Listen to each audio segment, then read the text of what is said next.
Gusto nyo palang bumalik si Casimero, marami pa kayong kondisyon. Kasi naintindihan na ni Coach Jason Casimero yung mga galawan sa loob, aalis pa ba sa tingin ninyo, aalis si Casimero sa MP promotion kung walang galawan sa loob na nakikita nila? Kaya nga sinasabi ko na kung mangyari na ngayong taon makasa ang laban ni Cuadro Alas Casimero versus Naoya Inoue, ito ang pinakamalaking laban ngayong taon na mangyayari.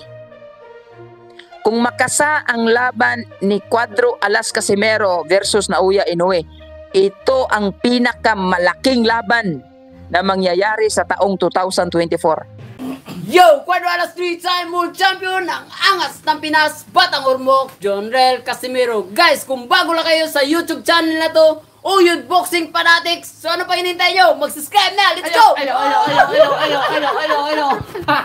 When we talk about kick out, kung pag-usapan natin dito yung kick out na yan, yung mga kick out, ito si Jason i-kick out yan, si Coach Jason, babalik ka sa amin.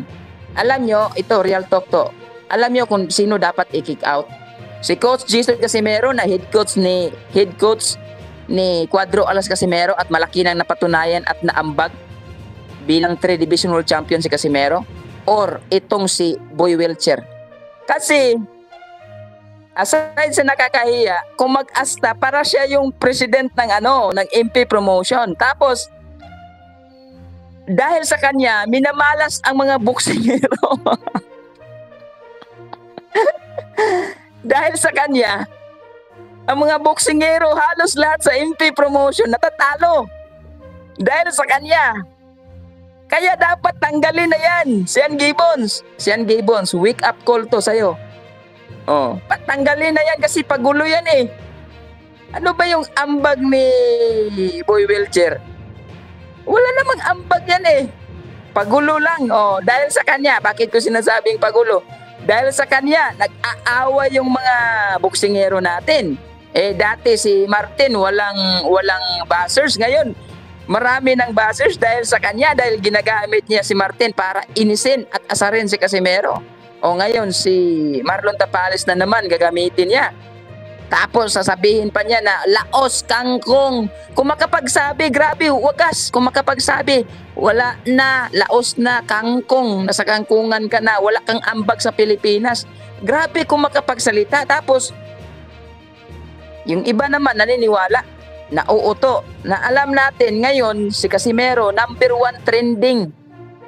Si Casimero, #1 trending ngayon sa Pilipinas. Yung mga, tingnan niyo kung hindi #1 trending si Casimero sa Pilipinas sa usaping Inoue versus Casimero. Kasi yung mga dating hindi nagko-content ng boxing, ngayon nagko-content na kay Casimero. Yung mga sikat dati na nagko-content lang ng mga trending, ngayon tingnan niyo, inaraw-araw, isang araw, ang dami nang ma-upload na mga videos about Casimero. Hindi po masama ang ginawa nila. Isa yan na patunay na si Casimero ngayon talagang #1 na pinag-uusapan na boksingero sa Pilipinas. Kaya nga ito sinasabi ko sa inyo na kung mangyari na ngayong taon makasa ang laban ni Cuadro Alas Casimero versus Naoya Inoue, ito ang pinakamalaking laban ngayong taon na mangyayari. Kung makasa ang laban ni Cuadro Alas Casimero versus Naoya Inoue, ito ang pinakamalaking laban na mangyayari sa taong 2024. Yo! Cuadro Alas 3-time world champion ng angas ng Pinas, Batang Ormoc, Jonrel Casimero. Guys, kung bago lang kayo sa YouTube channel na to, Uyod Boxing Fanatics, so ano pa hinintay nyo? Mag-subscribe na! Let's go!